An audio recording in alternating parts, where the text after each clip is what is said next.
So ngayong araw po may gagawin kaming kalokohan ngayon ng best friend ko na to. At matagal ho namin itong pinagplanuhan. Ayun, alas 3 na nga po na madaling araw ngayon dito.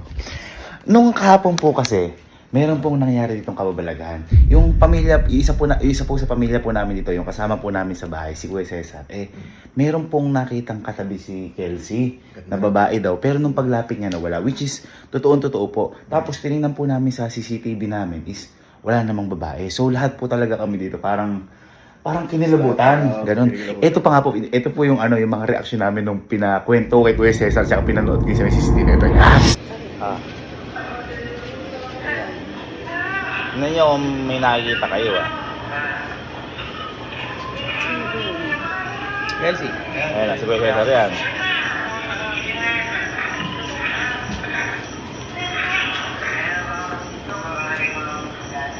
Tignan naman natin dito. Sa madaling salita, papunta si Kuya Cesar na gano'n. Dito nag-ground sila. Kuya Cesar, pabida nga po. Yung kakain ka sir kanina dito. Galing man kami nag-ground doon kanina. Kasama po si Sir Kelsey, nakaupo na babae po ma'am dito.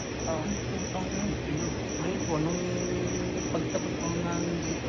Nung nakita mo may kasama? Oo. Nung pagtapat namin dito, tinatanong ko siya kung wala yung kasama. Kakaluto ko lang. Kaya yun ang pinuntahan ni Kuya Cesar si Kelsey. Pinuntahan. Ayun ang kinikilabutan nga daw siya dahil ganyan na meron. Ito pa ang matindi. Dito yun Maganda ko yung Cesar doy baba. Maganda yung babae na yung mukha. So ito nakasagad to. Puti. Nakasagad. Tapos nag-ano daw, Parang mag-Cesar po, nakagaling din siya. Tas boy, wala akong nararamdaman. Yung isa kasi kakaluto ko lang.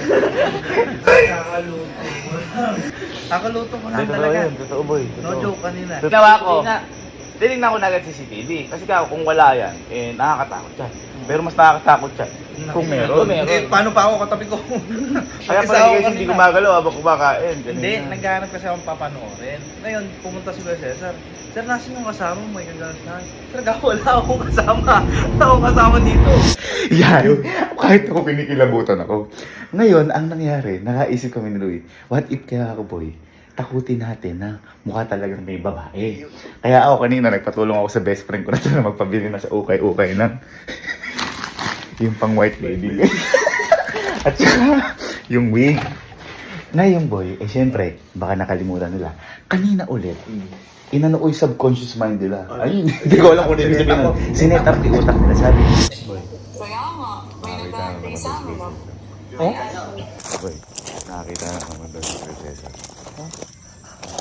Boy, nakakita na naman daw si Kuya Cesar. Yan. Hindi. Takot. Ngayon, ang gagawin po namin, may sinet up po kaming camera sa likod. Ito po yan. Takpak mo na lang yung basura. Yan. Okay na? Oo. Okay na. Dito na yung pula. Ayun. Paganyan. Yan. At pagkatapos nun, sinabi ko kanina tatayo si Louie, kapag nakapangdamit na po siyang white lady, doon siya tatayo at magpapatapon po ako ng basura sa mga kapatid ko. Ito, nakahanda na rin po yung basura. At gagawin na po namin yung pero siyempre, hindi natin magagawa yan kapag hindi ka naging white lady. Iniisip ko na ako po yung maging white lady, kaso, halimbawa, pag nag-utos, halimbawa si Louie o si iba sa atin, baka makahalata. Kaya ngayon, ang magiging white lady muna, itong best friend ko, magpapatulong ako. Boy, transition na lang. Iikot mo na lang. Ikot lang ako. Ikot ka na lang. Sige.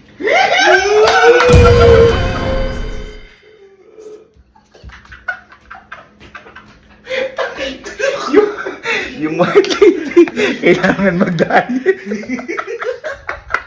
2 damit. Okay, paano sila natin? Basta papatapon yung basura. Tapos punta ka doon. Kasi yung multo ko siya, nag-selfie. Nagmi-mirror shot pa. Wait, tara.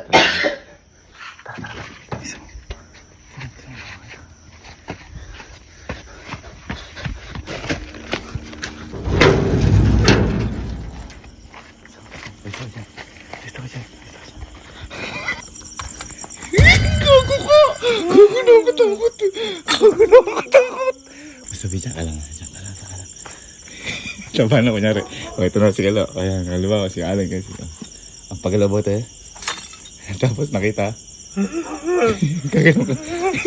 Kaganon ka. Yung parang papalad. Paano gagawin? Paano? Okay. Okay, game time. Hindi na si Luis. Kunyari, may hinahanap ko na sa isa. Tapos papatapong ko kay Allen to.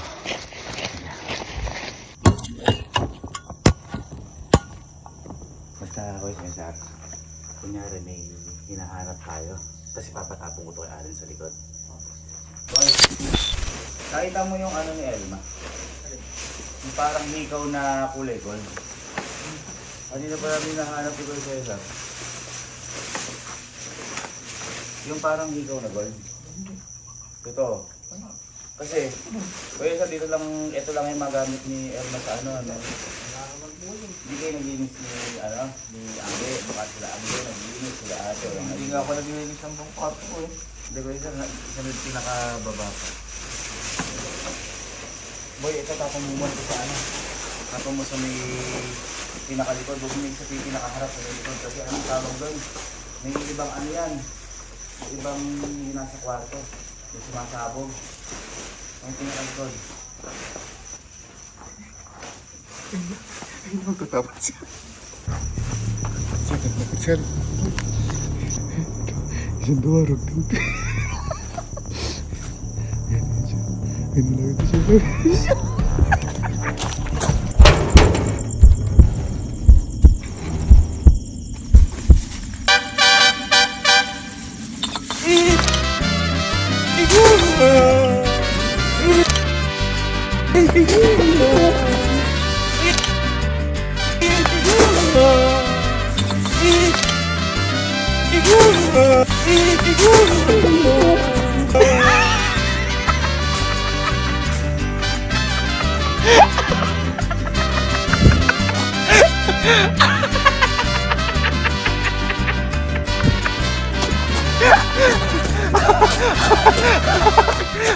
Baka yung nakikita ni Kuya Cesar na multo. Bakit ang ginawa mo? Magtapon lang. Tawag ka ba? Ayun, gago. Kwento lang ni Kuya Cesar. Nakakita mo yung alien, ha? Ikaw? Kulay gold. Kaya ba nahanap mo yung Kuya Cesar? Kasi naano namin dyan. Baka kung mamaya naginis kayo, di ba naantapon tayo sa may kamapunta rin sa may yung kulay gold siya na pabilog. Kaya, boy, tapos mo ito sa may likod. Ano mo yung plastic? Ano mo yung kukunin pa namin yung plastic? Kukunin mo yung plastic. Ano kukunin ka? Hindi, ito yung plastic. Patapong ito. Oo, tinapong mo sa may likod doon.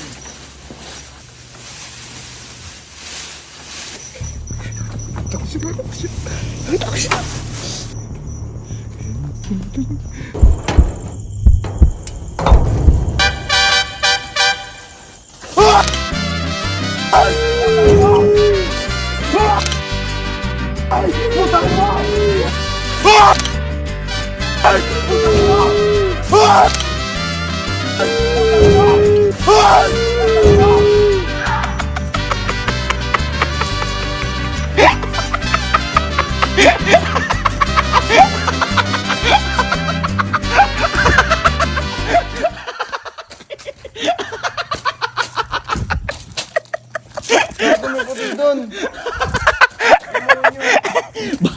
Baka yung sinasabi ni Kuya Cesar. Oo nga, tagal nakaraan nagsabi ka rin ito.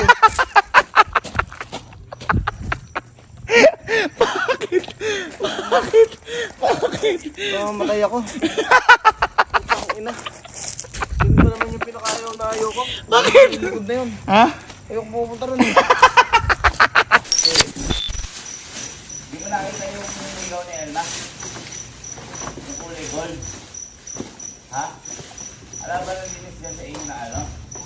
O kaya baka nakapulot doon. Baka may nabigay ko yun. Ito namin na Kuya Cesar. Ito na kamara ni Elma yung nakaraan. Hindi, nakita namin. Ala ka nakita? Ha? Anong muna nga yun? Hindi, baka sa ano, sa mga kwarto mo, sa may glass house. Di ba lagi naman doon? Pumakan mo na yun sa likod, ikunin mo yung plastic. Kung gagamitin ko namin. Pero kung hindi wala ka na ano. Kahit sila ate. Alam mo na gano'n doon. Pabilog, Kelsey, yung pabilog, wala?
Alam mo nag-start yung motor.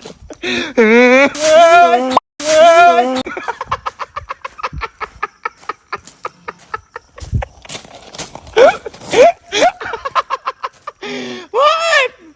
What? Okay. Ano?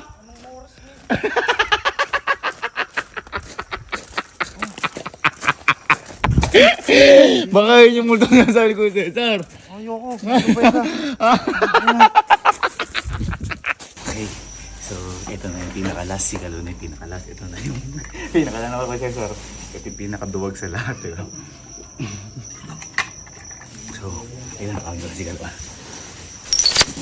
tayo mag-shoot. Hindi namin makita yung sa ano. Hindi nakita ka ba yung ikaw ngayon, ma? Gano ko yun. Ano yung hindi ko? Nawawala. Alam mo naging ko yun sa... Okay na rin. Napasiba sila. So, parang diamond yun.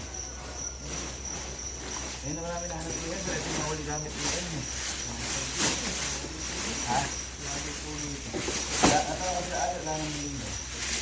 Ala? Alam na bilhin ko na rin. Yung si mama. Ha? Ito rin nawawala. Kasi isa. Naka-air mo na. Papapapag mo sa ito. Air mo ng plastic. Paglalagyan pa. Pero kuya sir, hindi mo napansin. Kunin mo kalo yung plastic ha. Tapon mo lang sa mili ko dyan sa may basurahan doon. Huwag mo ikakalat doon sa may ano at naglilinis sila ate Lani dyan. Pagkaano mo na naman ng palaka. I-ano mo kalo, i-dulo mo yung sa may ano doon.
Baka yun yung ano, yung multo na sabi ni Wes.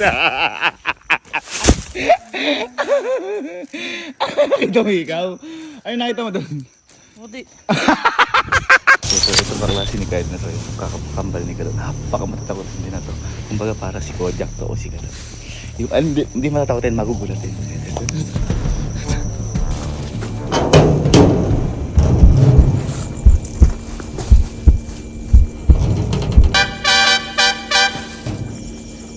Ah!